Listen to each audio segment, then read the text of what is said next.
Good evening, dear listener. Welcome to a night where no face is your own, where silk and velvet hide more than features.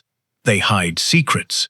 Tonight, we step into a world of candlelight and champagne, of laughter echoing through marble halls, of masks so beautiful you almost forget the darkness wearing them, a masquerade ball, a phantom theme, and somewhere among the glittering guests, a murderer. But do not worry. There is one man in that room whose grey cells never rest. One man who sees not the costume, but the character beneath it. His name? You already know it. Hercule Poirot. So light your candle, settle into your chair, and listen carefully, because tonight the mask will slip, and when it does, nothing will ever look the same again. The story begins now, the night of many faces. The invitation had arrived on a Thursday. It came in an envelope of deep burgundy, sealed with black wax pressed into the shape of a phantom's half-mask. The paper itself was thick, the kind that speaks of old money and older pride, and the handwriting upon it was precise, almost architectural in its elegance. You are cordially invited to the annual Phantom Masquerade Ball, hosted by Lord Edmund Ashworth at Ashworth Hall, Berkshire, the 14th of October, 1952. Dress, formal. Masks, mandatory. No face shall be known. No secret shall be spoken. Hercule Poirot had read it twice.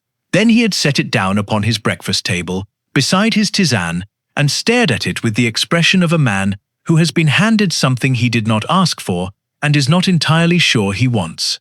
Masks, he said aloud, to no one in particular. Poirot does not wear masks, and yet, here he was.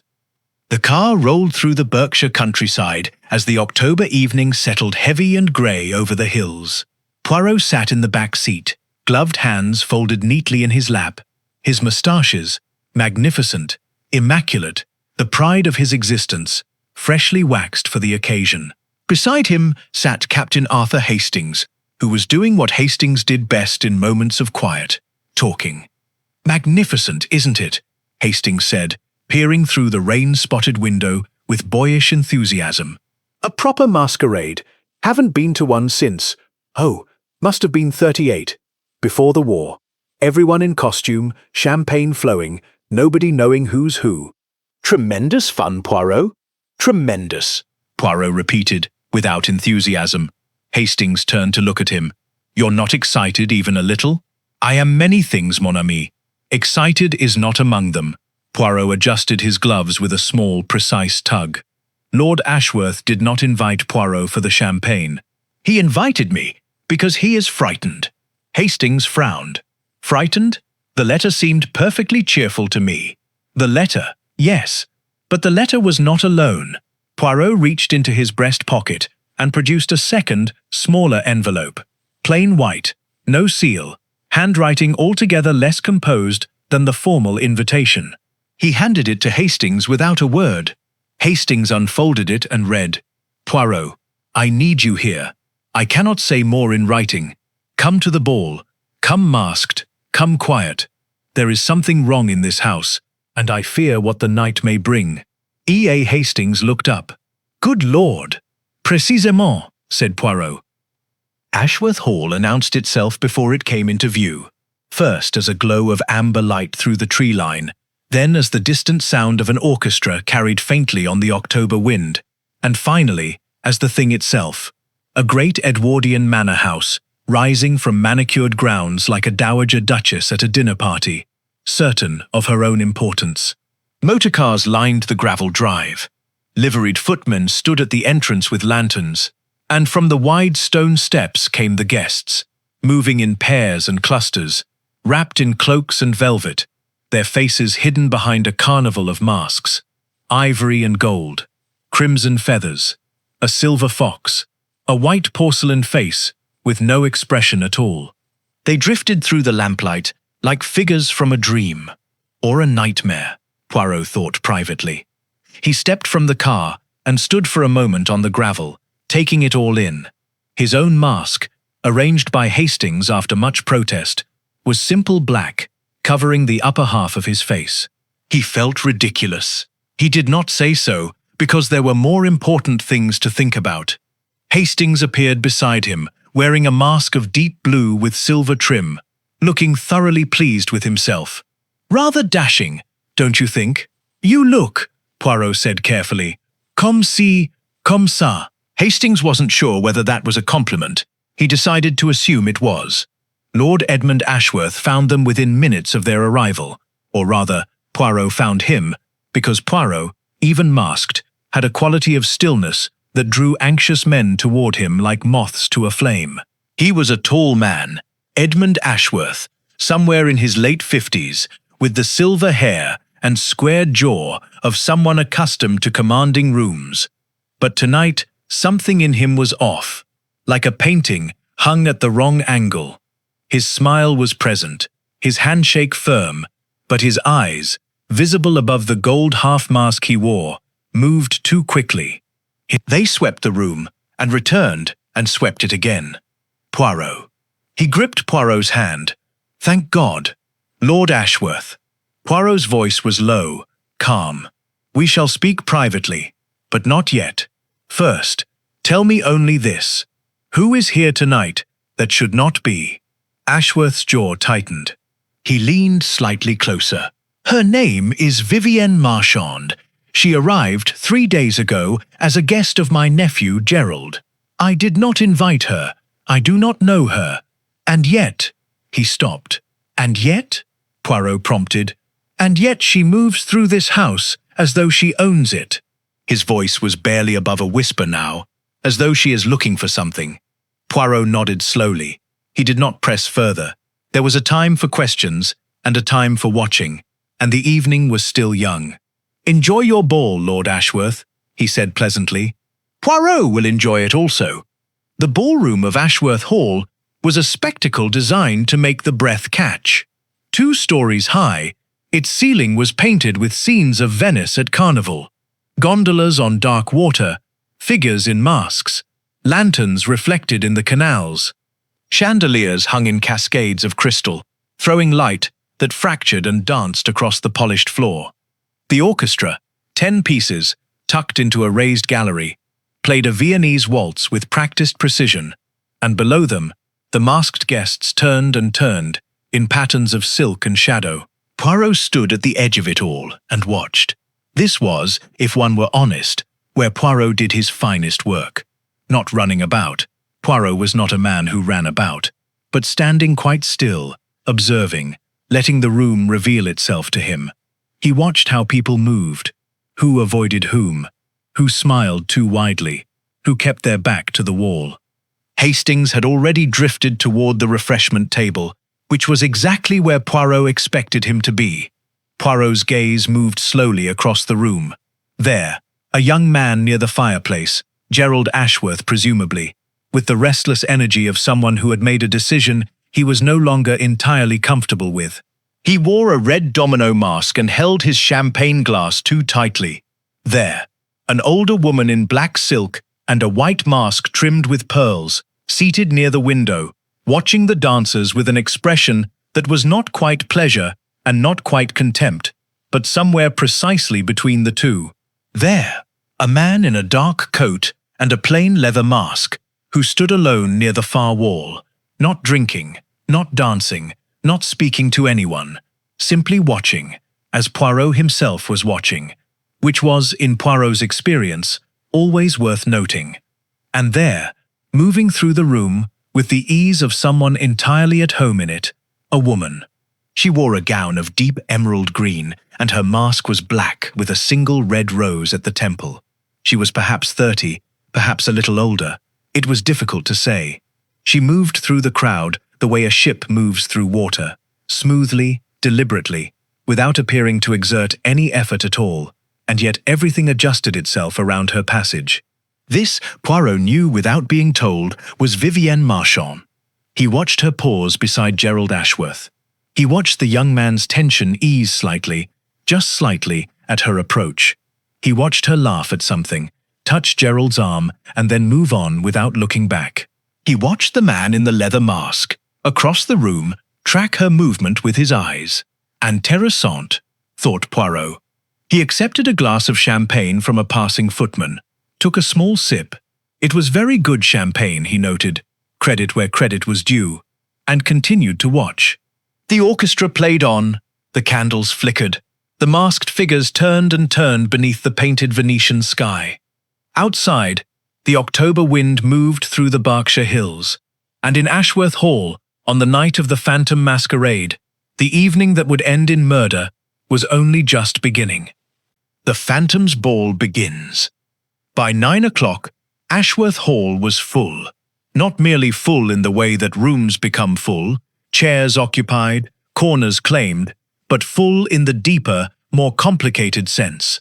Full of histories, full of tensions pulled tight as piano wire beneath the surface of champagne and laughter, and the steady, civilized turning of waltz dancers on a polished floor. Poirot felt it the moment the last of the guests arrived. Something shifted in the room, a quality of air, the way a drawing room changes when someone enters who changes it. He set down his champagne glass and began, in his quiet and unhurried way, to move. He started with Gerald Ashworth. The young man was still near the fireplace, though he had drifted slightly closer to the door. The unconscious geography of anxiety, Poirot had always found.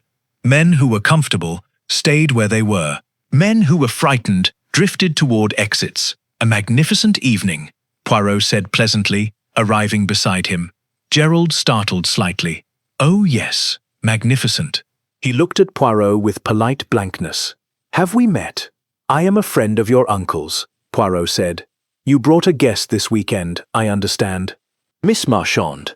The change was immediate. Gerald's shoulders shifted, a fraction of an inch. His grip on his champagne glass tightened. Vivienne. Yes, she's a friend. From London. His voice was careful now, measured. I didn't think. The invitation said guests were welcome. But of course, Poirot said warmly. And Miss Marchand seems very at ease in such surroundings. Gerald followed Poirot's gaze across the room to where Vivienne Marchand was engaged in conversation with a grey-haired gentleman in a peacock mask, leaning toward him with a quality of focused attention that made him appear to be the most interesting person in the room. She's good with people, Gerald said. His voice had gone slightly flat. Quite so, said Poirot, and left it there. The grey-haired gentleman in the peacock mask was Mr. Reginald Ford, a solicitor, retired, who had known Edmund Ashworth for 30 years. You know this house well, Mr. Ford?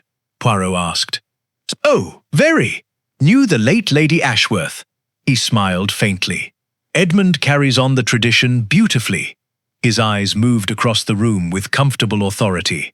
Most of the guests I know, the Hendersons, Lady Crail, she's a widow, comes every year, and then young Gerald's crowd, his friend Weston, and the Marchand woman. You know Miss Marchand.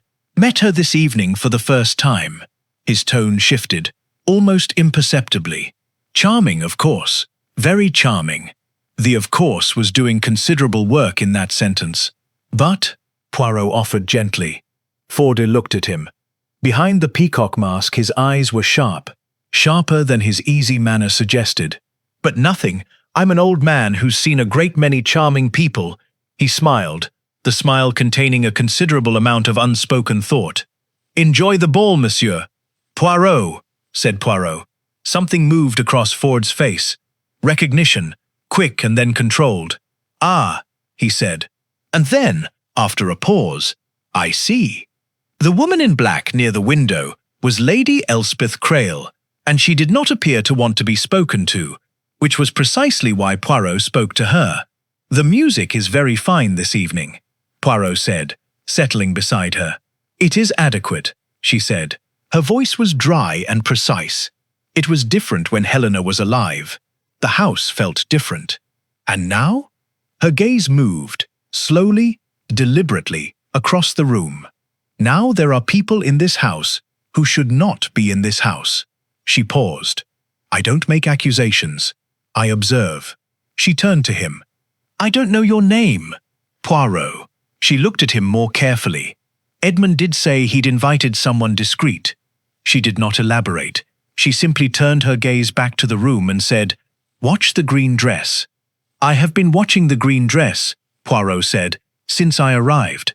For the first time, the corner of Lady Crail's mouth moved.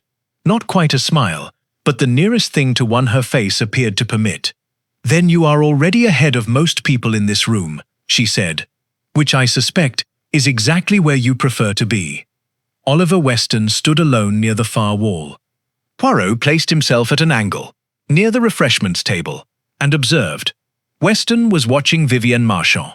He had been watching her for most of the evening. Not obviously. His face was forward, his posture relaxed, but his eyes returned to her with the regularity of a compass needle returning to north. Every time she moved, every time she laughed, every time she turned her emerald gown back to a new direction, Weston's gaze adjusted. And once, just once, Vivienne Marchand looked back, a glance that grazed his direction and moved on. Perhaps 1 second, but in that second, something passed between them. Not warmth, not affection, something older and less comfortable than either. "Ah," thought Poirot, "so it is like that." He took a small cheese biscuit from the refreshments table and ate it thoughtfully. It was a very good biscuit. At 9:30, Lord Ashworth made his formal welcome. He stood at the head of the ballroom, beneath the painted Venetian ceiling, and the orchestra softened as the guests gathered. He had removed his gold mask to speak, a revealing choice, Poirot thought, and his voice carried the room without effort. "Friends, old friends and new, welcome to Ashworth Hall. Welcome to the Phantom Masquerade, a tradition my dear Helena began 30 years ago, which we carry on in her memory." A genuine pause. "Tonight, the rules are simple. No faces, no names unless freely given. For one evening, we are only what we choose to appear." Polite laughter. The raising of glasses. "But, of course," Ashworth continued, his eyes finding Poirot for just a moment before moving on. "We know that masks are never quite the disguise we imagine. The way a man laughs, the way a woman holds her glass." He smiled. "We are always, in the end, ourselves." The orchestra lifted again. The dancing resumed. Poirot stood quite still and turned the thought over like a coin, examining both sides. He thought about Gerald Ashworth, gripping his champagne glass too tightly, about Ford and the ghost of a watch no longer there, about Lady Crail and her 2 words, "Watch the green dress," about Oliver Weston and the look that was not warmth, and he thought about Vivienne Marchand, who was at that moment dancing with Lord Ashworth himself, moving beautifully, smiling beautifully, every inch the charming and harmless guest. Poirot's moustaches twitched. There was nothing harmless in that room. There was something gathering, the way a storm gathers, out beyond the hills, before the first sound of thunder. The orchestra played, the candles burned, the masked figures turned beneath the Venetian sky, and Hercule Poirot waited, with patience and with perfect attention, for the thing that was coming to arrive. It arrived at 10 minutes past 10, with a scream behind the mask. The scream came from the east wing. It was a woman's scream, sharp, sudden, and cut off in the middle, the way sounds are cut off when the person making them remembers, or is made to remember, that they should not be making them. It lasted perhaps 2 seconds. But 2 seconds is enough. 2 seconds of that particular quality of sound will stop an orchestra, freeze a dancer mid-turn, and drain the color from a room faster than any announcement. The music died string by string. The dancing stopped. For a moment, one long, strange, suspended moment, the entire ballroom stood absolutely still. 50 masked faces turning toward the sound, like flowers turning toward something that was not the sun. Then everyone began talking at once.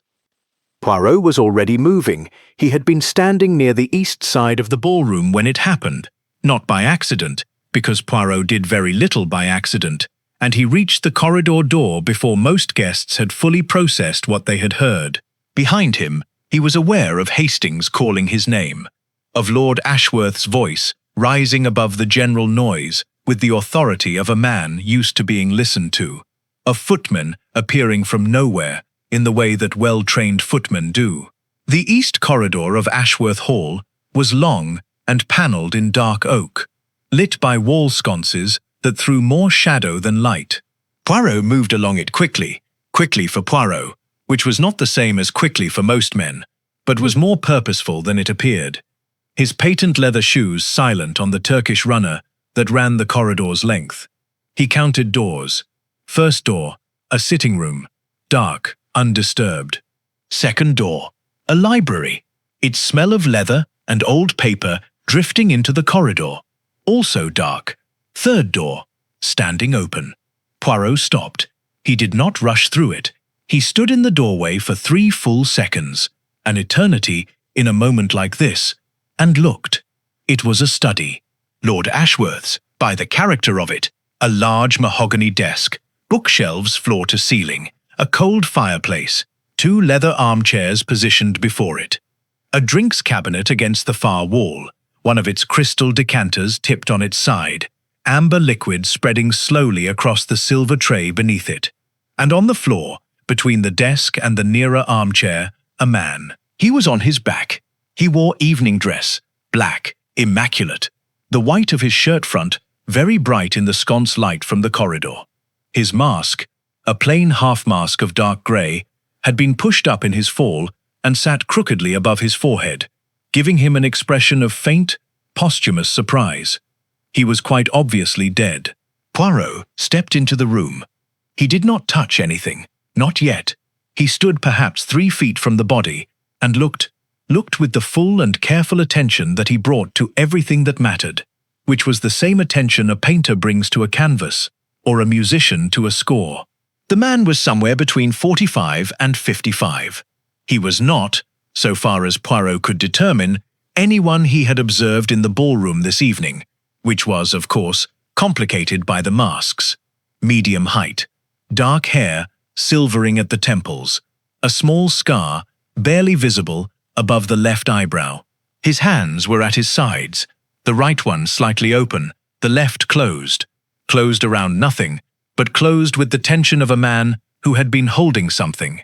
There was no visible wound, no blood, no weapon, nothing overturned except the decanter on the drinks tray, and that might have been overturned by the fall, or before it, or by someone else entirely. Poirot crouched, carefully, with the slight grunt of a man whose knees no longer cooperated with his ambitions as readily as they once had, and leaned close without touching. The man's face was, he searched for the right word, congested. A redness, a particular look about the eyes. He straightened up. Poison, he thought, or something that behaved like it. But he was not a doctor, and he was honest enough to know the limits of his competence, which was itself a form of intelligence not everyone possessed. He turned to look at the rest of the room. The drinks cabinet. 1 decanter overturned. Whiskey, by the smell. The others upright. 2 glasses on the silver tray, not 1, 2 glasses, and both of them used. One had a residue of deep amber. The other, Poirot leaned close, the other had been wiped. Recently. The inside of the crystal still held the faint smear of a cloth, moving too quickly to be thorough. Poirot's grey cells stirred with satisfaction. Someone was here, he thought. Someone who drank with this man, or appeared to. And then someone left. And that someone was careful, but not quite careful enough. He was still looking at the glasses when Hastings arrived in the doorway, slightly breathless. "Good God," said Hastings. "Yes," said Poirot. "Is he?" "He is." Hastings came into the room, saw the body properly, and stopped. He had seen death before. The war had seen to that. But it never became entirely ordinary, and Poirot had always respected him for the fact that he didn't pretend otherwise. He stood for a moment in silence. "Do we know who he is?" Hastings asked. "Not yet.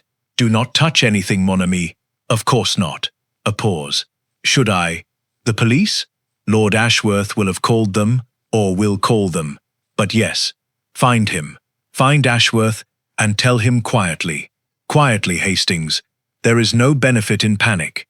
Hastings nodded and was gone. Poirot turned back to the room. He moved, slowly, systematically, along the perimeter, the bookshelves, nothing disturbed.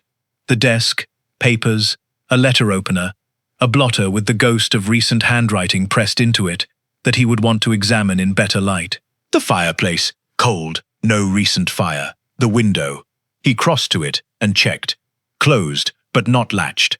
The kind of detail that might mean nothing, or might mean everything.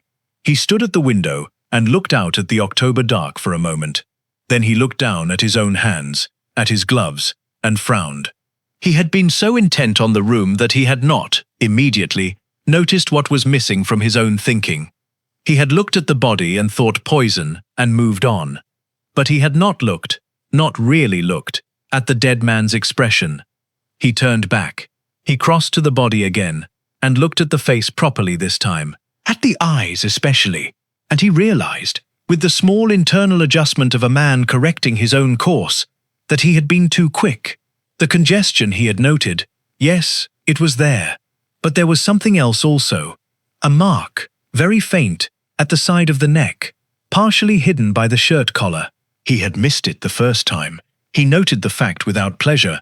Poirot preferred not to miss things, and filed the correction carefully. Not only poison then, he thought, or not poison as I first understood it, something more deliberate, more personal. He straightened up again. His knees complained. He ignored them. In the corridor outside he could hear voices now, more than one, coming closer. The household was waking up to what had happened. Ashworth's voice, controlled and low. A woman's voice, higher, not quite controlled. Another man's, flat, careful. Poirot did not move from the study. He stood in the center of it, his hands clasped behind his back, and thought. Lord Ashworth came through the door first. He took in the scene, his desk, his study, the dead man on his floor, with the expression of someone absorbing a blow they had been, on some level, expecting. His face went very still, his hands at his sides opened and closed once. You know him, Poirot said. It was not a question. Ashworth looked at him. Yes. His voice was entirely steady, which cost him something, Poirot thought. His name was Bernard Cavell. He was, a business associate. From London. A pause. He was not on the guest list. He was not invited. No. And yet he is here, in your study, in evening dress, with a mask. Poirot tilted his head very slightly. You did not know he was in the house tonight. I had no idea. Ashworth looked at the body, with an expression Poirot could not entirely read. Grief was in it, and something else. Guilt, perhaps, or the near cousin of guilt, which is the feeling of a man who fears he should have done something differently and does not yet know what. Bernard Cavell has not. We have not spoken in 8 months.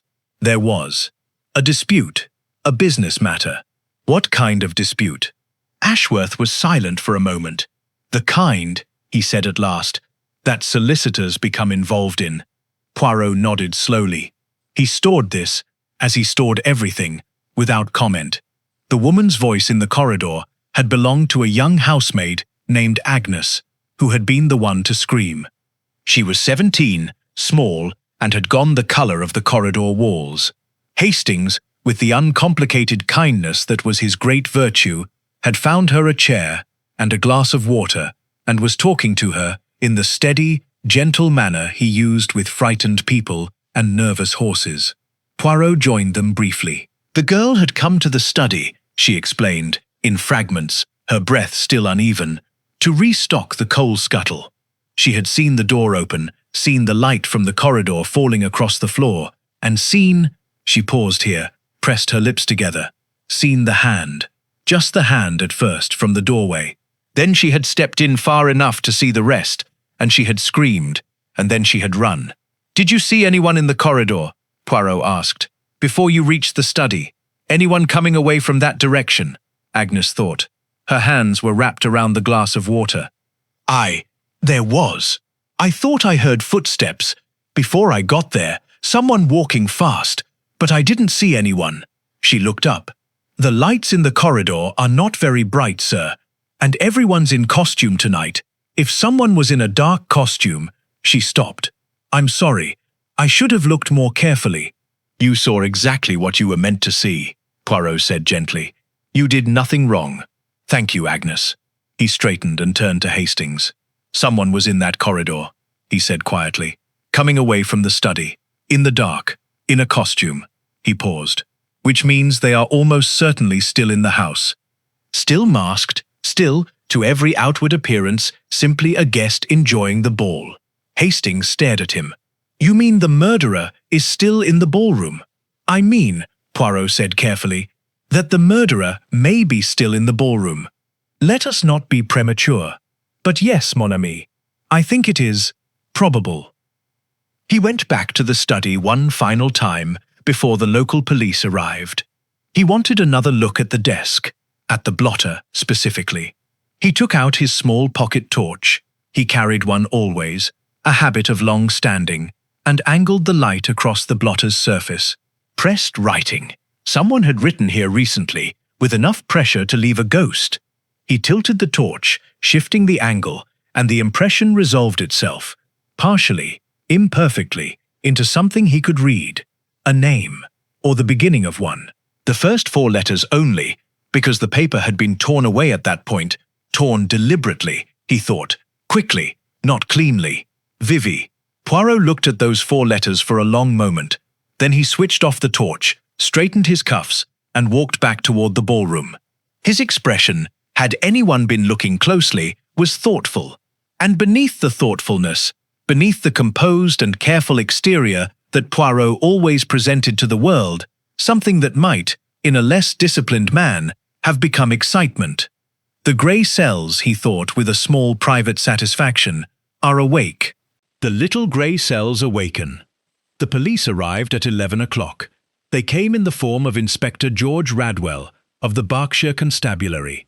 A broad, solid man, in his mid-40s, with a face that had been arranged by nature into an expression of permanent mild suspicion, which was, Poirot reflected, not the worst face for a policeman to have. He was accompanied by a younger sergeant named Briggs, who carried a notebook and the eager, slightly overwhelmed expression of a man encountering his first murder. Radwell surveyed the study with his hands in his coat pockets and his chin forward, in the manner of a man who has decided what he thinks and is now looking for confirmation of it. Cause of death? He said, to no one in particular. That, said Poirot, from the doorway, is precisely the question, Inspector. Radwell turned. He looked at Poirot. He took in the evening dress, the moustaches, the slight air of a man who has been waiting patiently to be noticed and is prepared to wait a little longer if necessary. And you are? Hercule Poirot. Lord Ashworth is kind enough to count me among his guests this evening. Something moved in Radwell's face. Recognition. Assessed and filed. The Belgian detective. The Belgian detective, Poirot agreed pleasantly. Retired, of course. I am here entirely as a private individual. Radwell studied him a moment longer, in the way that men study things they are not sure whether to be grateful for or irritated by. Then he turned back to the room. The doctor's on his way. We'll know more then. He paused. You've been in this room already. I have. Touch anything? Nothing. A slight pause. I observed, however, a number of things which may be of use to you, if you would care to.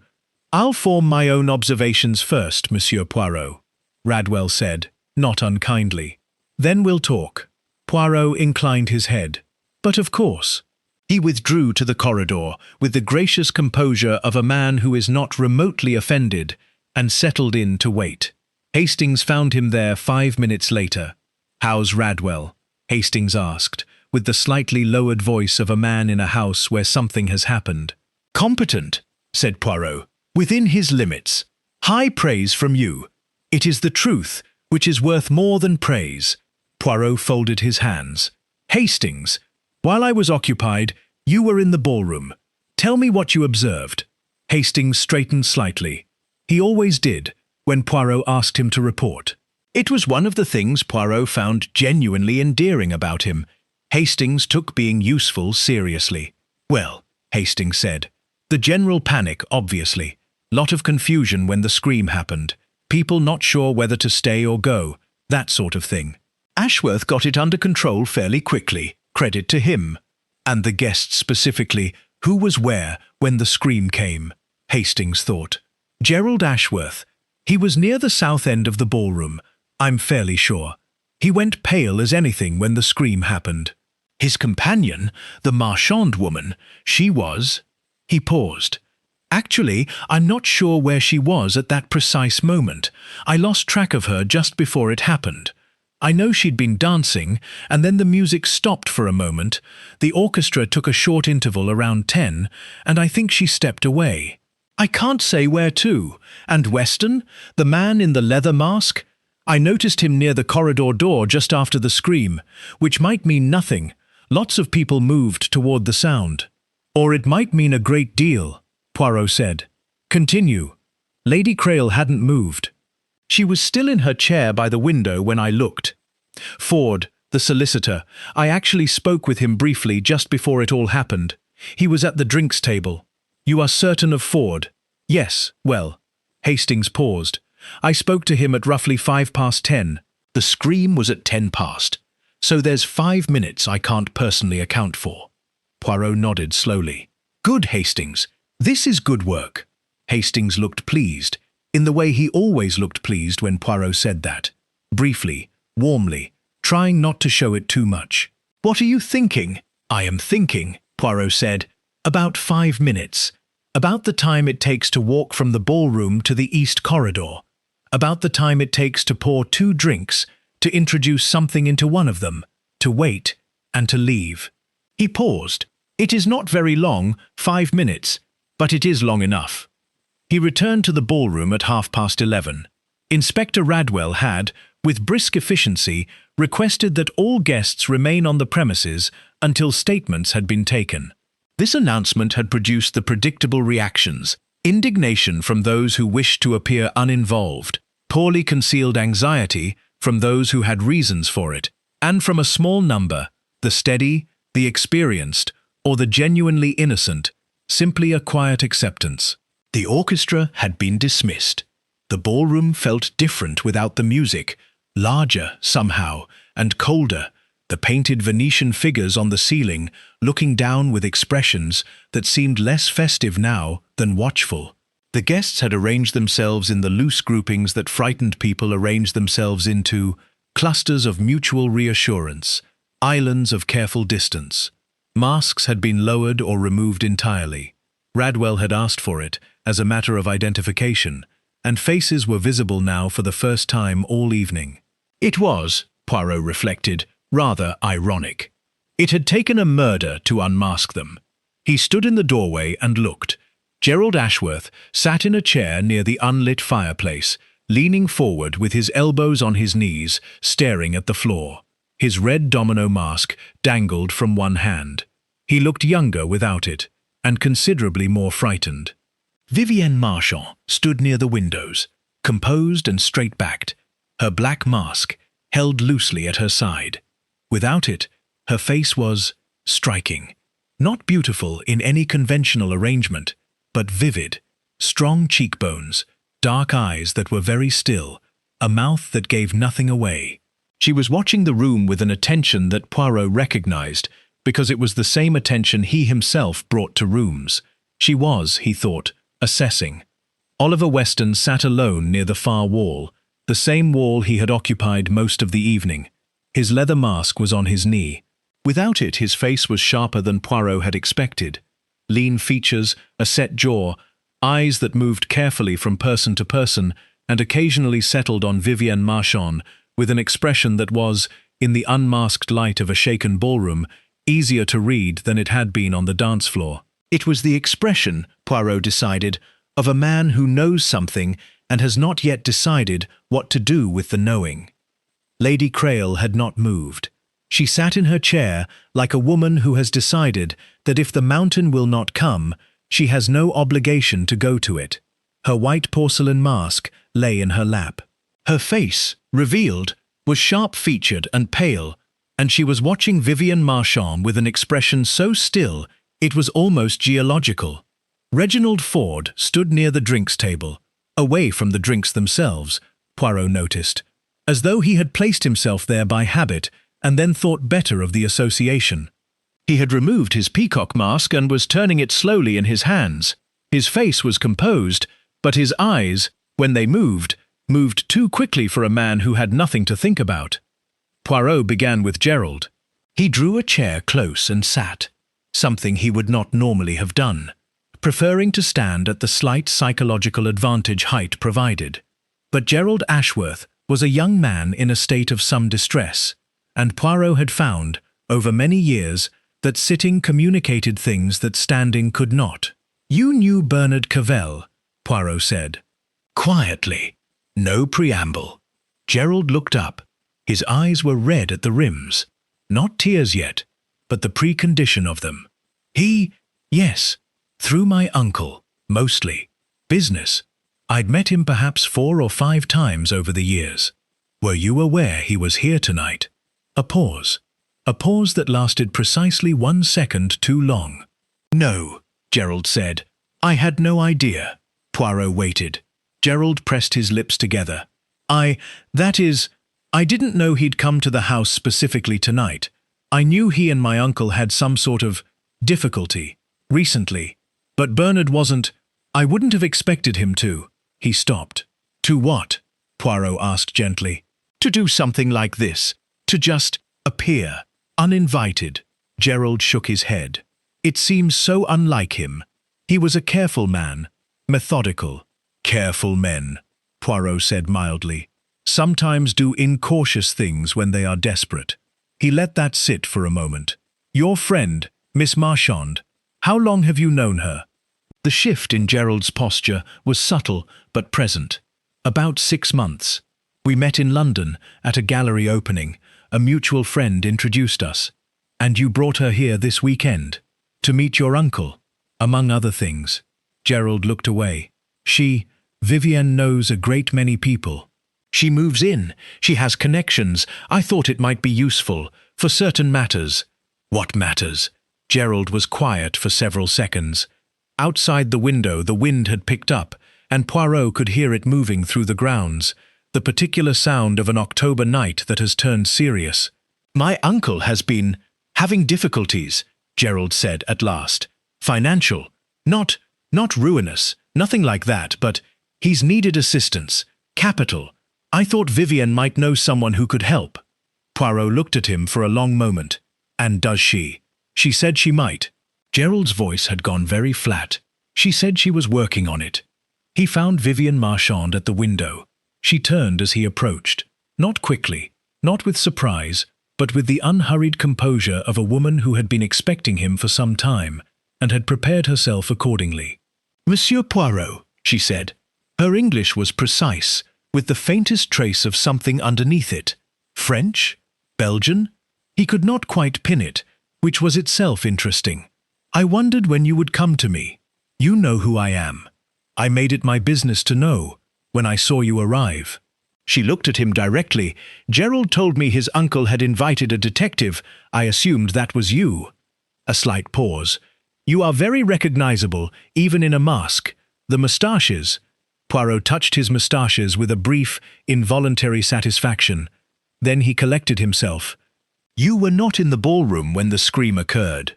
It was, as with Gerald, not a question. Unlike Gerald, Vivienne did not pause. No, she said. I was not. Where were you? In the corridor. She met his eyes steadily. The west corridor, not the east. I needed air. The ballroom had become rather warm. She tilted her head very slightly. I know how that sounds. It sounds, Poirot said, like the truth, or like a very carefully chosen version of it. Something moved in her expression. Not quite a smile, but a cousin of one. You're good, she said. Gerald said you were good. Miss Marchand. Poirot's voice remained pleasant. Did you know Bernard Cavell? The not-quite smile did not vanish, but the quality of it changed. I have met a Bernard Cavell, she said. Once or twice, in London, business circles. What kind of business? Well, the kind, she said, that I am not at liberty to discuss, because it does not concern me directly. She paused. Though I suspect you will find that it concerns several people in this room, very directly indeed. And the note, Poirot said, the one Cavell was writing before he died? The one that began with your name? For the first time, the first genuine time all evening, Poirot thought, Something crossed Vivienne Marchand's face that she had not intended him to see. It was brief, it was quickly contained, but it was there. "I don't know what you mean," she said. "No," said Poirot thoughtfully. "Perhaps not." He excused himself and moved away. He was fairly certain she was lying. He was also fairly certain, and this was the complication, the thing that made the grey cells work harder, that she was lying to protect something, not to hide guilt. The two were different. The distinction mattered, but how much it mattered, and in which direction, he could not yet say. He made one error that evening. It was not a large error, not the kind that changed the shape of things, but it was an error, and Poirot, who held himself to standards that most men would consider unreasonable, noted it with the private displeasure of a craftsman who has made a rough cut in fine wood. He had, in his first examination of the study, concluded too quickly that there were only two people who could have been with Cavell in the room, the two glasses, the wiped residue. He had built, in his mind, a small architecture of deduction around this, and it had felt solid. But when Inspector Radwell's sergeant, young Briggs with his eager notebook, mentioned in passing that a third glass had been found behind the overturned decanter, hidden from Poirot's sightline by the angle at which the tray had shifted, Poirot had to silently take that small architecture apart and begin again. 3 glasses. Not 2. He did not let it show on his face. He thanked Briggs pleasantly and walked away. But in the privacy of his own thoughts, he acknowledged it. He had assumed. Assuming was what other detectives did. Poirot had always known the cost of it, and tonight he had paid a small installment. He would not assume again. By midnight, the hall had grown quiet, in the way that large houses grow quiet after something has happened in them. Not peaceful, but subdued, the way a room is subdued when the thing that filled it has left a silence in its shape. Poirot stood by the cold fireplace, alone for a moment. He thought about masks, not the silk and leather and porcelain ones discarded now on chairs and tables around the room, but the other kind, the permanent kind, the masks that Gerald Ashworth wore when he said he hadn't expected Cavell to come, when every muscle in his face said he had known, or feared, exactly this. The mask that Vivienne Marchand wore so well that it had almost no seams, the mask that Oliver Weston wore, of a man with nothing particular on his mind, when his eyes spent the whole evening saying otherwise. Masks may conceal faces, Lord Ashworth had said, in his welcome, but they cannot conceal character. Poirot turned the thought over. Character. The word came from the Greek. He had always appreciated this, meaning to engrave, a mark cut into something, not painted on top, not tied at the back of the head with a silk ribbon, but cut in, permanent. No matter what face a person put forward, the engraving was always there, in how they stood when they thought no one was watching, in what they reached for first when frightened, in the words they chose when surprised, before the careful mind caught up with the uncareful mouth. Poirot had been watching all evening. Now he began, in the orderly and meticulous way that was as natural to him as breathing, to lay out what he had seen. He needed to know more, but he was beginning, just beginning, to see the shape of it. Suspects behind the silk. The clock in the entrance hall struck 1. The guests had been moved into the drawing room, a large, comfortable space converted, with minimal ceremony, into something between a waiting room and a holding area. Footmen brought tea that nobody drank. A fire had been lit, which helped the temperature, but not the atmosphere. Poirot moved among them. He was not, technically, conducting interviews. That was Radwell's domain. But Poirot had found, over a very long career, that the conversations which happened outside of official interviews, in the margins, in the unguarded moments between the formal questions, were frequently more revealing than the interviews themselves. People, when they were being questioned, were careful. People, when they were simply sitting in a drawing room at 1 in the morning after a murder, were considerably less so. He began with Oliver Weston.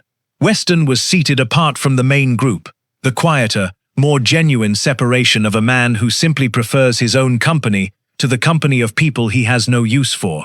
His leather mask was gone. He had put it down somewhere and not picked it up again. A man, Poirot thought, who was done with pretending. "Mr. Weston," Poirot said, settling into the adjacent chair with the ease of a man who has been invited. He had not been invited. "You were watching Miss Marchand this evening." "For much of the evening." Weston did not flinch. "Yes. You know her. Not from this weekend. I've known Vivienne for 3 years. We worked together in the same firm, financial consultancy. She left 18 months ago, under circumstances that were not entirely straightforward." He set down his untouched tea. There were questions about certain client accounts, money that moved in irregular ways, an internal investigation. Nothing was ever proven. A pause. Vivienne was very good at ensuring nothing was ever proven. "And you believe she was responsible?" "I believe," Weston said, with the precision of a man who has thought about this for 18 months, "that Vivienne is always working towards something, even when she appears to be doing something else entirely, attending a ball, dancing with elderly lords. She is working. You cannot watch her for 3 years and not understand that. What is she working toward now? I think she came here because of Cavell, not because of Gerald. Gerald is a means." He paused. "Cavell and Vivienne had a prior arrangement of some kind. I don't know the details. And you came here. Why?" Weston was quiet for a long moment. "Because I had heard Vivienne was coming, and I thought someone ought to be watching." "Mr. Weston," Poirot said gently, "you were watching her to protect her, or to protect someone from her. Which is it?" A long pause. "Both," Weston said. "Possibly." Lady Crail was at the fire, in the best chair, warmest, with the best view of the room, occupying it with the territorial composure of a woman who has spent 60-odd years ensuring she always has the best chair. "I expected you sooner," she said. "You are the third person to have expected me," Poirot said, sitting. "I begin to feel I am running behind schedule. You were being thorough. I approve of thorough." She looked at him directly. "You want to know why I said what I said, before any of this happened?" "Yes. I know of Vivienne Marchand. My late husband was in finance. He encountered a woman very like her once. Different name. 20 years ago. Her voice did not waver, but something behind it did. Very slightly. She had a purpose, and he was useful to it, and when he stopped being useful, she moved on. He was left with the consequences." "You recognize the type," Poirot said. "Immediately.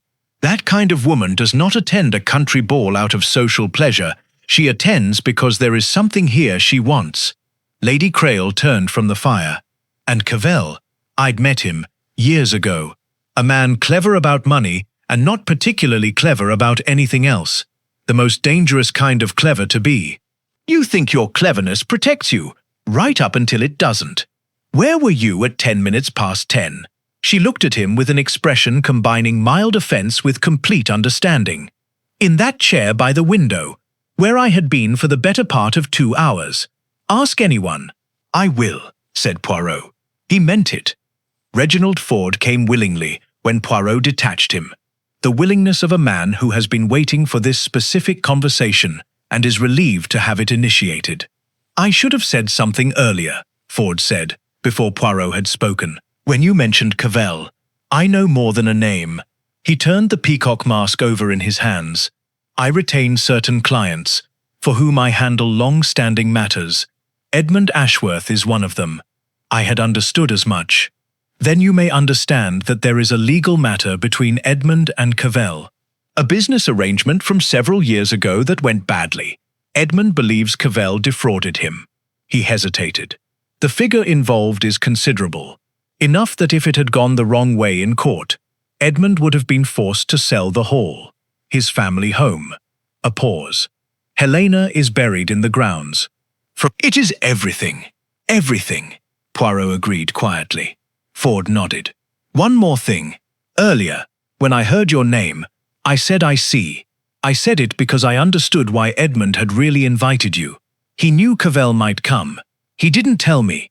Edmund is a proud man. He doesn't ask for help directly. But when I heard your name, I understood." He paused. He was afraid of what desperate men do. Poirot found Gerald Ashworth alone, a glass of brandy mostly consumed. A little colour returned to his face, but nothing settled behind his eyes. "Miss Marchand," Poirot said, sitting beside him without ceremony. "Tell me how you really met her." Gerald looked at him. The moment of considering a lie passed visibly across his face. "It wasn't a gallery. I mean, there was a gallery, but it wasn't random. I was introduced to her, specifically, by a man named Halford, a business contact. He said she could help with my uncle's situation, that she had connections, ways of arranging things." He turned the glass in his hands. "I didn't wonder at first why Halford was so eager to make the introduction. And later it occurred to me that perhaps I was not finding Miss Marchand, that she was finding me." He set down the glass. "Later than it should have. And Cavell, did Miss Marchand ever mention that name?" Gerald went completely still. The stillness of a man who has heard the wrong word in the right place. "Once," he said. "About 3 weeks ago. In passing," she said. "A man named Cavell who was being difficult about certain arrangements." He paused. "She laughed about it." "She laughed?" Poirot said. "Yes." Gerald looked at him. "She laughed. And now the man is dead in my uncle's study, and I invited her here." He pressed his hand briefly over his eyes. "God, you are not responsible for what was done tonight," Poirot said. "You were used, which is different. The distinction matters." A pause. "But when Inspector Radwell speaks with you, I would be grateful if you were rather more forthcoming than you have been thus far." Gerald nodded. He looked like a man who had put down something heavy.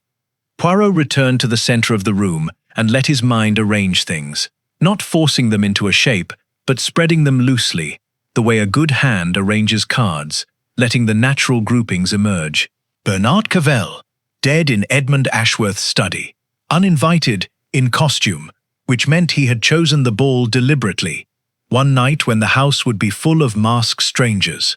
Vivienne Marchand, who had known Cavell, who had been absent at the relevant time, whose name was on the paper in the study, who was always, as Weston said, working towards something. Oliver Weston, who had followed Vivienne here, watched her all evening with the eyes of a man who knew what she was capable of, and had not yet decided whether he was there to stop her or to observe. Reginald Ford, who knew the full extent of Edmund Ashworth's motive, financial ruin, the loss of everything, and who had known more about Poirot's invitation than he had initially let on. Gerald, who had been a door, opened by someone who knew exactly which doors to open. Lady Crail, who had seen everything and said nothing until she said, "Watch the green dress." Either a woman who knew what was coming, or one who simply recognized dangerous things on sight. And Lord Ashworth himself, who had been afraid, who had danced with Vivienne Marchand at 9:30, whose solicitor had told him Poirot was now certain, considerably more than Ashworth had admitted. The grey cells were not merely awake, they were working at full capacity. The feeling that the shape of the thing was just beyond the edge of what could yet be seen, and that with the right question, asked of the right person, it would step forward into the light. He needed one more conversation. He needed to speak again to Vivienne Marchand. But not yet, not tonight. She was too composed, too prepared. Poirot needed to wait for the moment when preparation was no longer sufficient. He was patient. He could wait. Outside the windows of Ashworth Hall, the October dark was absolute. The wind had died. The grounds were still and silent. And somewhere under the Berkshire stars, Bernard Cavell was no longer anyone's problem or anyone's danger. Only his secrets remained. And secrets, in Poirot's experience, were always the most cooperative of witnesses. They always, in the end, came out. The crack in the mask. Morning came to Ashworth Hall the way mornings come to houses where something has happened, reluctantly and without its usual conviction. Poirot had not slept. On nights when the grey cells were working, sleep was an intrusion he had little patience for. He had sat in a corner chair with his eyes half closed and thought, systematically, thoroughly. By 4 in the morning, he had made 3 decisions. By 5, he had revised one of them. By 6, When the first pale light began to suggest itself at the curtain edges, he was ready. Inspector Radwell found him in the corridor at 6:30, loosened tie, and the look of a man whose night had not been productive. Preliminary post-mortem, Radwell said, without preamble. Digitalis, dissolved in the whiskey, enough to stop a man's heart in 20 minutes, depending on constitution.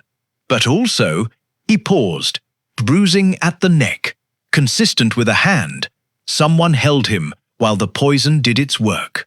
Or, ensured, Poirot said, that if the poison was not sufficient, the hand would be.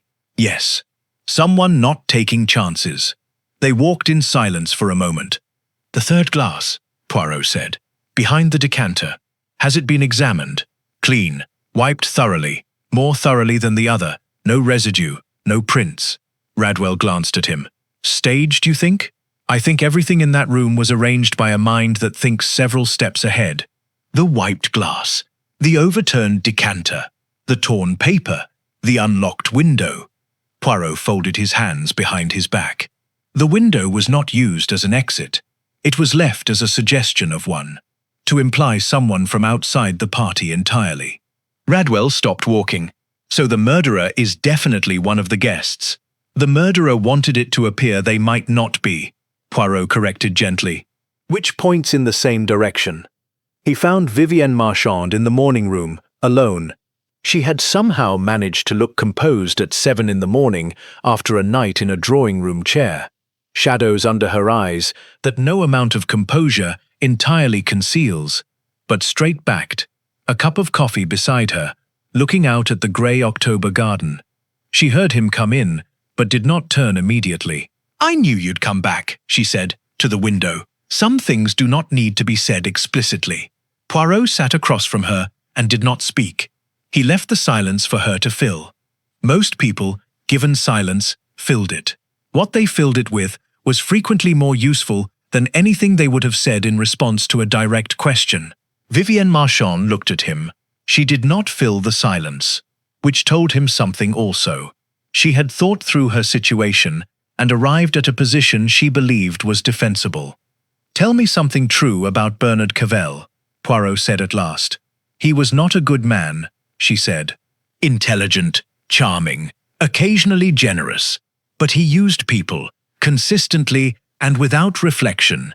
He had a talent for finding people in vulnerable positions and offering them exactly what they needed, at a price that only became clear later. As you yourself do, Poirot said. The silence had a different quality. I have done things I am not proud of, Vivienne said carefully. That is different from what Cavell did.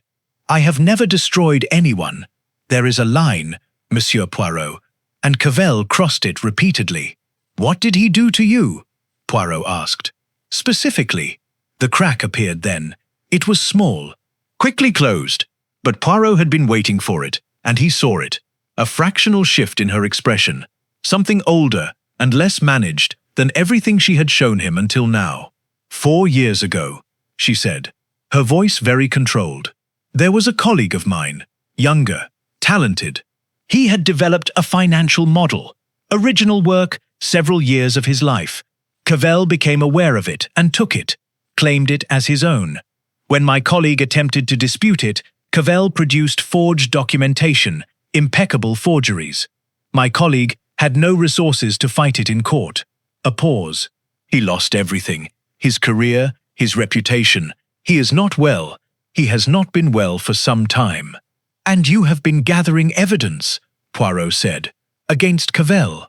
3 years of it, carefully, slowly. He did this not just to my colleague. There were others. A pattern. She met his eyes steadily. The name on that paper in the study. Cavell was not writing to me. He was writing about me. He knew I was here. He knew I was close. He came to retrieve what you had gathered, Poirot said. Vivienne was quiet. Miss Marchand, do you have the evidence here? In this house. A very long pause. I had documents. In my room. In a case. She met his eyes. When I went up this morning, the case was where I had left it, but the lock had been forced, and the documents were gone. Poirot went to her room with Radwell. The brown leather document case sat on the floor beside the writing desk, its brass lock broken cleanly. Forced, with something thin, a flat edge. Radwell looked up. Someone who knew what they were looking for. And where to look, Poirot agreed. He moved to the window. First floor, a drain pipe 6 feet to the left, or someone already in the house who could move through it unnoticed. He turned back. Radwell, who allocated the guest rooms? I'll find out. It was Mrs. Birch, the housekeeper, who told them. Composed 60. The quiet authority of someone who has run Ashworth Hall for a very long time. The guest list and room allocations had been written in the household book, kept in the butler's pantry. Any member of staff could consult it. Any guest who knew where to look could have seen it. And Lord Ashworth, Poirot said. He would have seen it, of course. Of course, said Mrs. Birch, with steady grey eyes. And any guest who visited the household areas of the hall during the weekend, Poirot said. They also might have seen it. She confirmed this without elaborating further. Poirot thanked her and went away. He found Hastings in the breakfast room, the only man in the house who had managed to sleep, appearing at 7:30 with the cheerful appetite of someone who had done so without guilt. Sit down and have something, Hastings said. You can't think on an empty stomach. I can think on any stomach, Poirot said. But he sat and accepted coffee, because the coffee at Ashworth Hall was very good, and the night had been long. How close are you? Hastings asked. Close. I know. I believe I know. What happened? And why? And who? He paused. What I do not yet have is the thing that proves it without alternative. The thing that closes all the other doors. What are you missing? A connection between two things I can see separately, but not yet together. He turned the cup in his hands. And I have made, Hastings, an error. Earlier in the study, I concluded too quickly around the glasses. I missed the third one and built a picture that was wrong. A pause. I have corrected it, but it cost me time. Hastings was quiet a moment. Everyone makes mistakes, Poirot. Not Poirot, Poirot said, and then, with the honesty he valued above most things. Or rather, Poirot should not, but Poirot did. It is useful to remember this occasionally. Hastings smiled, the quieter smile of a man who has known another man for a long time. What do you need? I need you to speak with Gerald Ashworth, about the man named Halford who introduced him to Miss Marchand. I need the full name and any detail Gerald can give about how the introduction was arranged. Why? Because I think the man named Halford may not exist, or may exist under a different name. Poirot set down his cup. If I am right, the connection I am missing may not be a missing piece at all. It may be a piece I have already found, sitting in front of me, wearing a different face. Hastings stared at him. Go, Poirot said. Quickly, please. While Hastings went to find Gerald, Poirot went back to the beginning. He stood in the doorway of the study and looked at the room as if for the first time.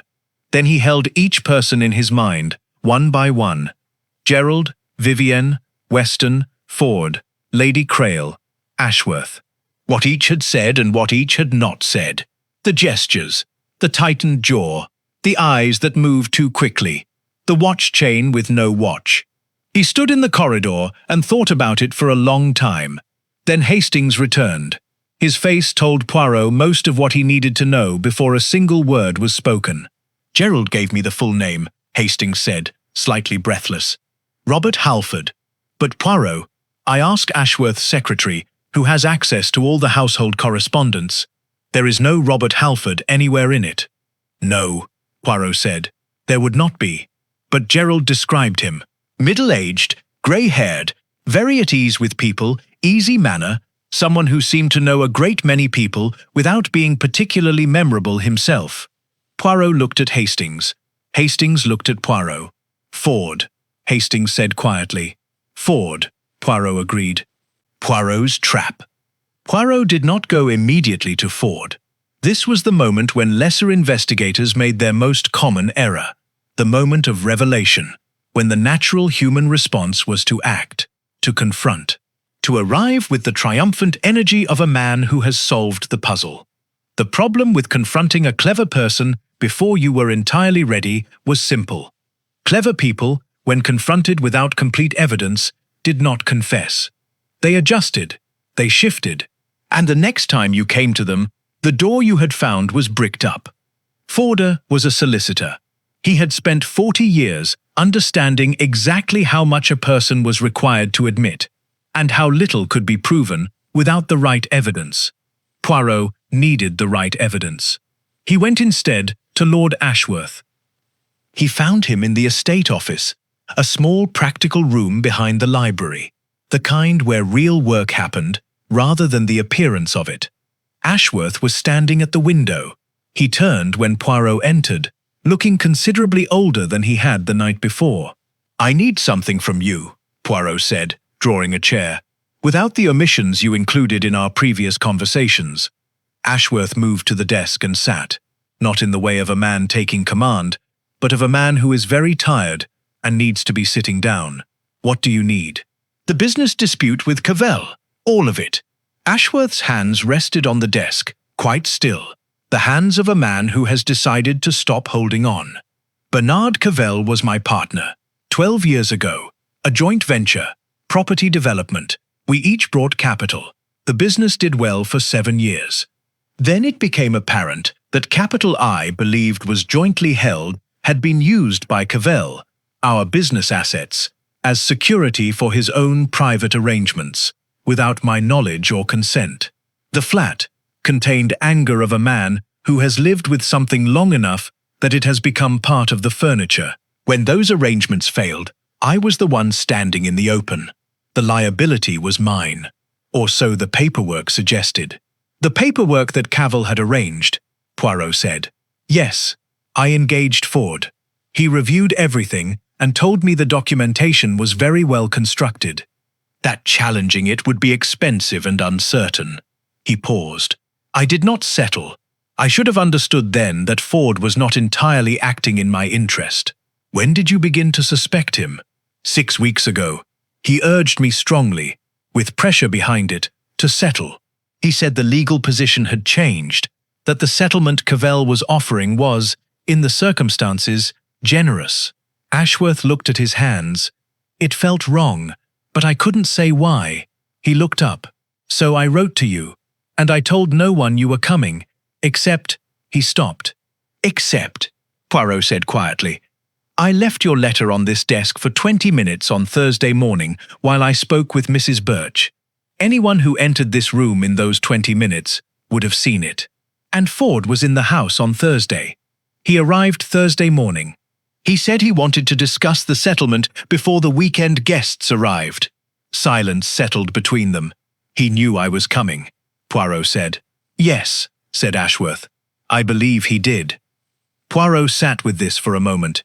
He thought about the watch chain, about what a man might attach to one other than a watch, about what might be removed quickly, in a moment of urgency, and put somewhere small, accessible but not visible.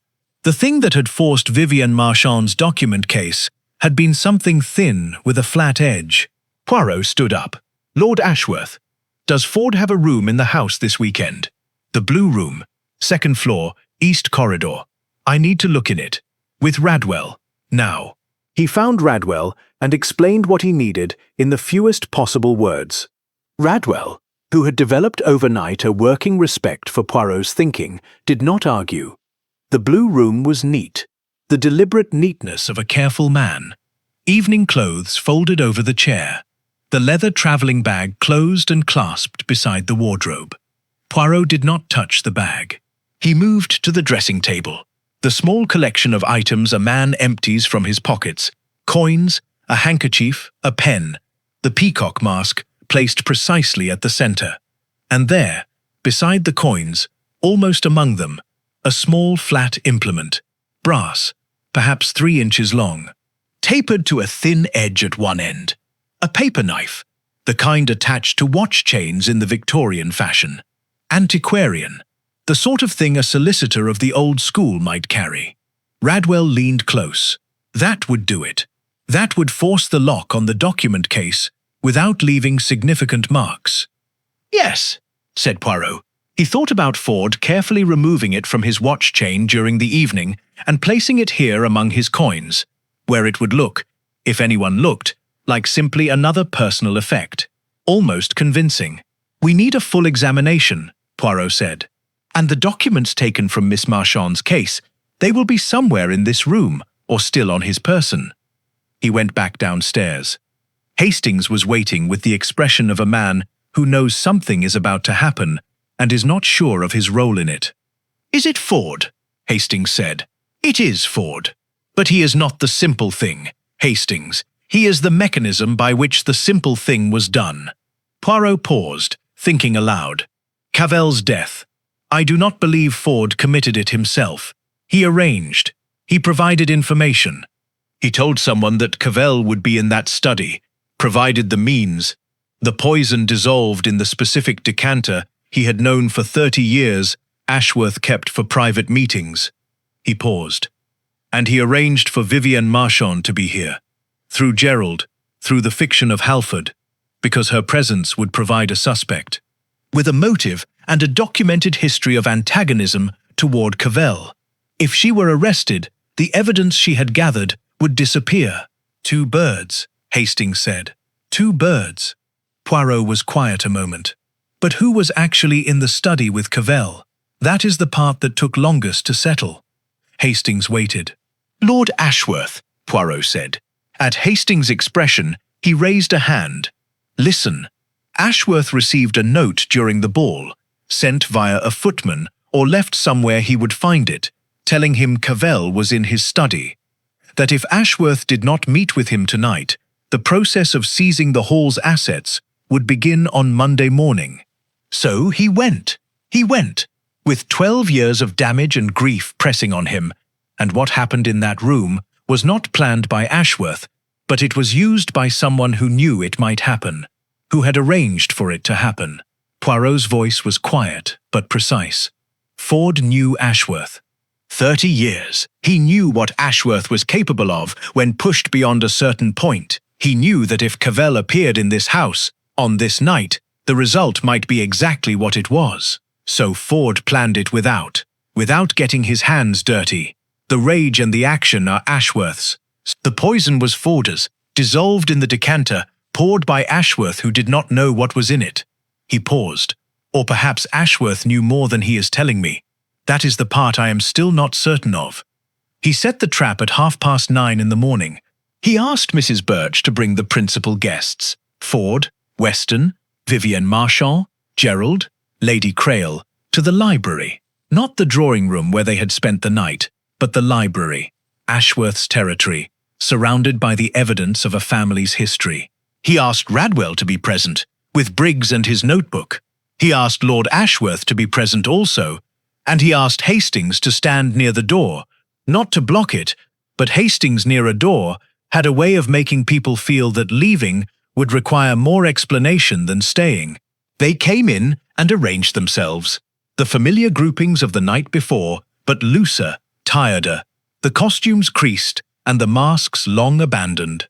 A cold morning in a library after a sleepless night was a very different stage from a candle-lit ballroom. The performance was harder to sustain.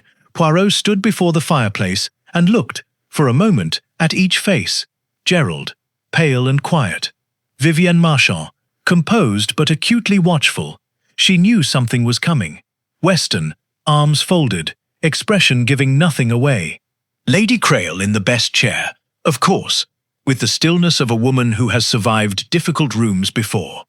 Lord Ashworth, standing slightly apart, his face unreadable. And Ford. Ford had found the most neutral chair, neither prominent nor retreating, and held his peacock mask in his hands. His face was professionally composed, but his hands, Poirot noticed, had stopped turning the mask.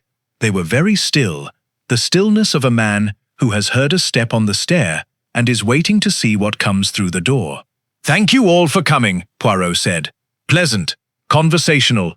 I want to tell you what I believe happened last night. I would be grateful if you corrected me where I am wrong." He looked around the room. Bernard Cavell came here uninvited. He came, I believe, because he had been informed that Miss Marchand would be present. and wished to address that. He did not know that someone else had also been informed of his likely presence, and had made certain arrangements. He paused. The room was very quiet. The arrangements were these: a specific decanter in Lord Ashworth's study, one that would be used in any private meeting between Ashworth and Cavell, had been prepared. Digitalis, dissolved in the whiskey.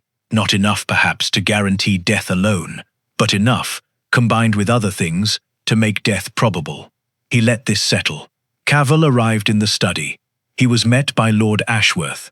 There was a confrontation. 12 years of damage and grief. Words were said. Perhaps more than words. He looked at Ashworth directly, calmly. Lord Ashworth, I will not ask you to speak now, but I think you know what occurred in that room, and before this day is done, you will need to tell Inspector Radwell the truth of it. Ashworth was looking at the fireplace, his jaw very tight. He did not speak. The poison worked, Poirot continued. Cavell collapsed. He died. And then someone else entered the study, waiting, we might say, in the wings. Who wiped a glass? Who managed the evidence? Who tore a piece of paper from the desk? Who left the window unlatched? He paused.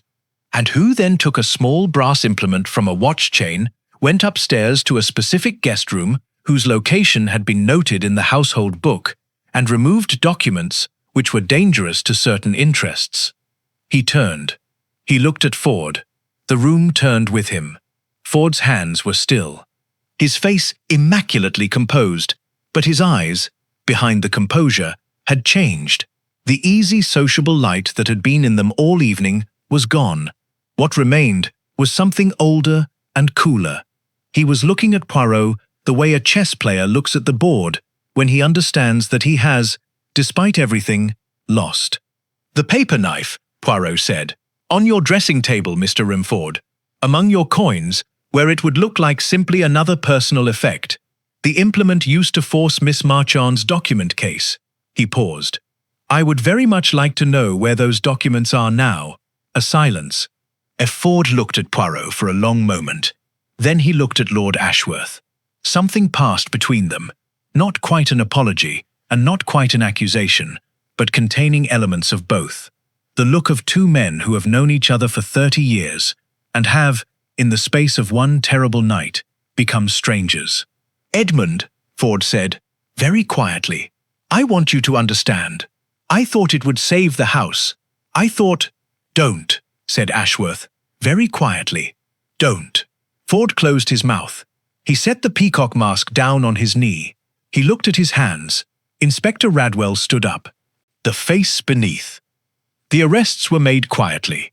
This was, Poirot had always felt, the correct way.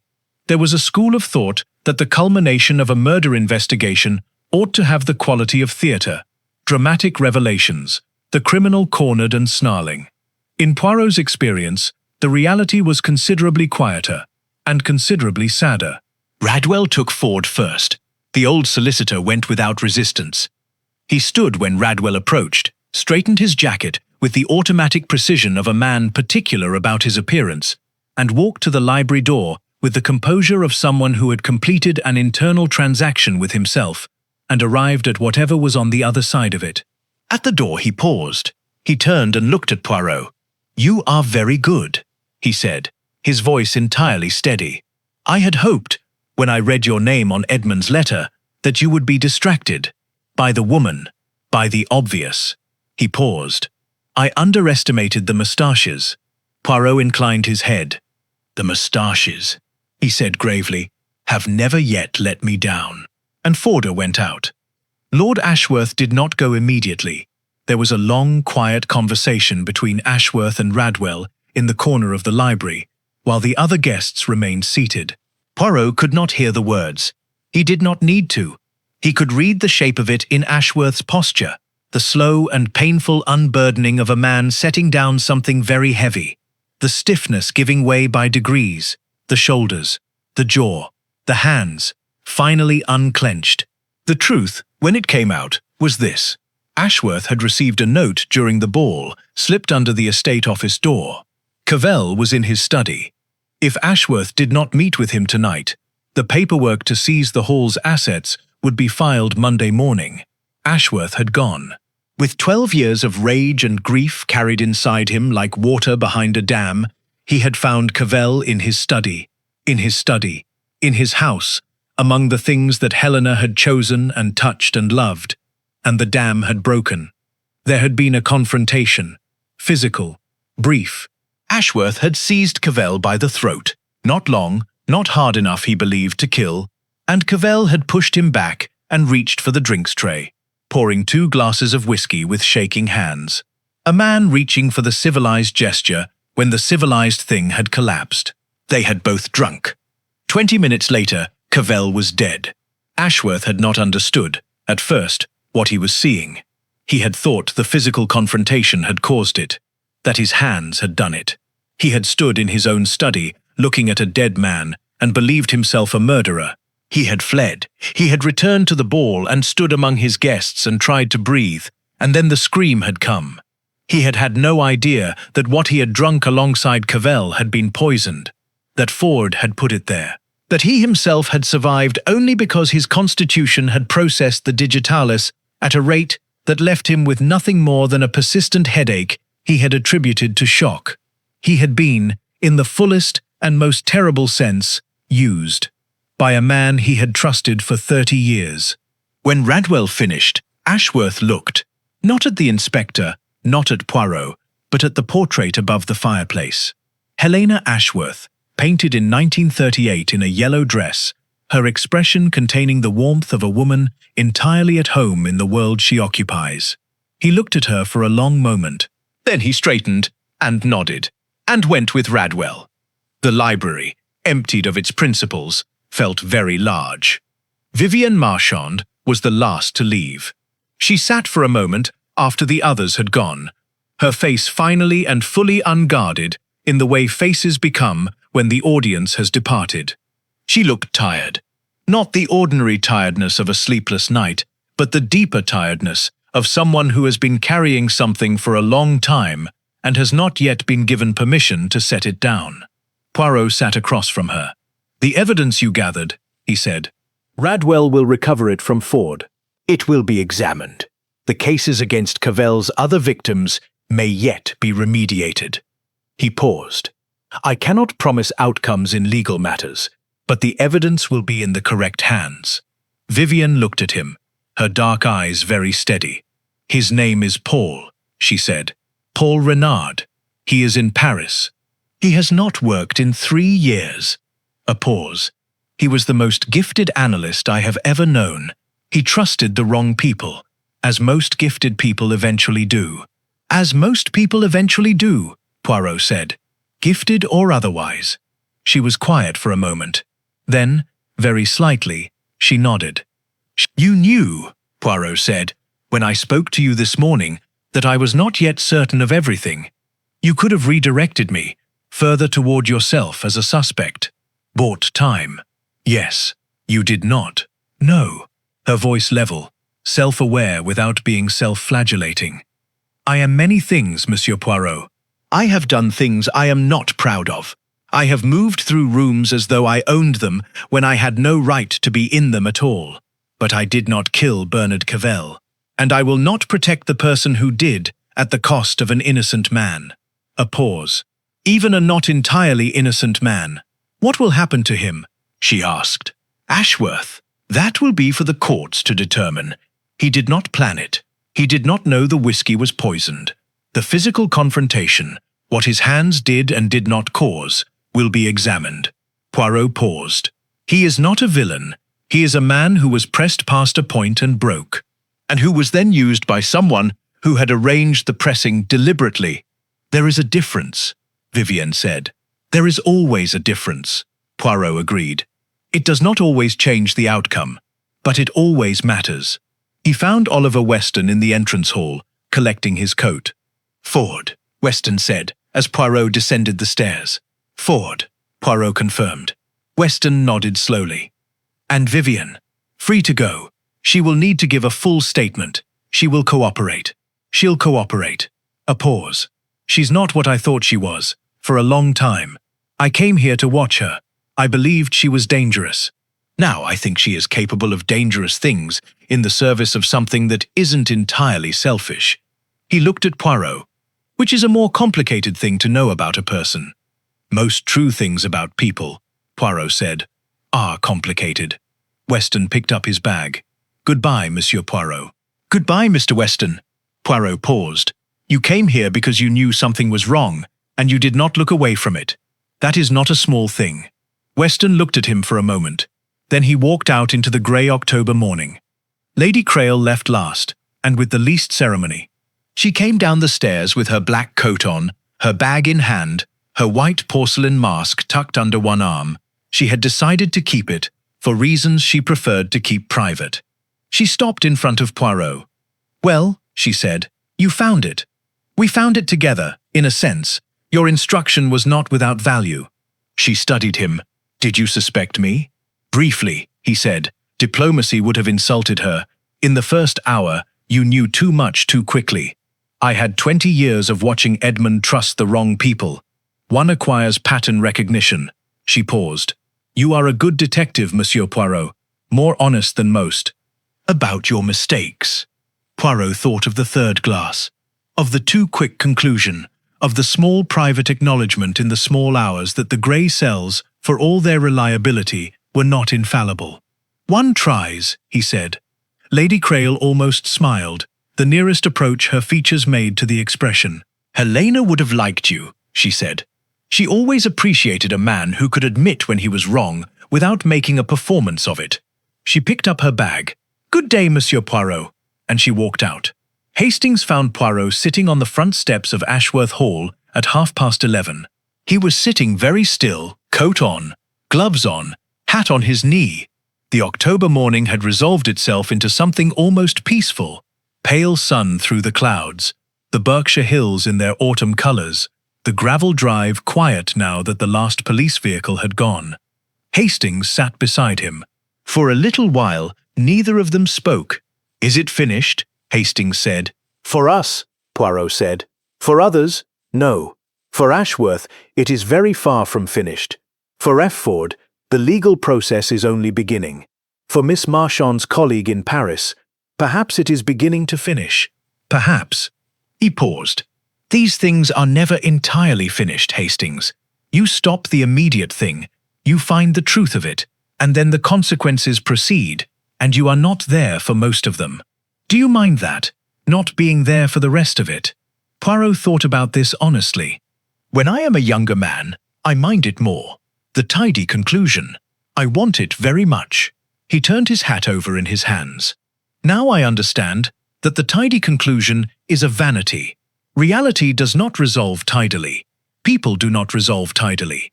The work of Poirot is to find the truth. What the truth costs, what it changes, that is the work of living, which belongs to someone else. A bird passed overhead. The October wind moved through the grounds. Ford, Hastings said. 30 years. All that time, and he, yes. Poirot did not elaborate. Betrayal of long standing was its own complete statement. Did Ashworth know, even a little, before last night? I think he knew something was not right. The feeling that came 6 weeks ago, when Ford pressed too hard. The wrongness he felt but could not name. Poirot paused. We often know more than we allow ourselves to know, Hastings. When the knowledge is too painful, when it would require us to dismantle something we have relied on, we find ways of not knowing. Hastings considered this. Is that a weakness? It is a human thing, Poirot said, which is not the same as a weakness, though it costs us, sometimes, a very great deal. He thought, in the quiet of the steps, about masks, not the silk and velvet ones discarded on chairs and tables inside, but the permanent kind. The masks that Gerald wore when he said he hadn't expected Cavell, when every muscle said otherwise. The mask Vivian wore so well it had almost no seams. The mask Weston wore of a man with nothing particular on his mind. Masks may conceal faces, but they cannot conceal character. The word came from the Greek, to engrave. A mark cut into something, not painted on, not tied at the back with a silk ribbon, cut in, permanent. No matter what face a person put forward, the engraving was always there, in how they stood when they thought no one was watching, in what they reached for first when frightened, in the words they chose before the careful mind caught up with the uncareful mouth. The masquerade had been extraordinarily apt, because Ford had worn his mask the longest. Not one evening, 30 years. And it had not, in the end, concealed his character. It never did. The car came at noon. Poirot and Hastings rode back through the Berkshire Hills.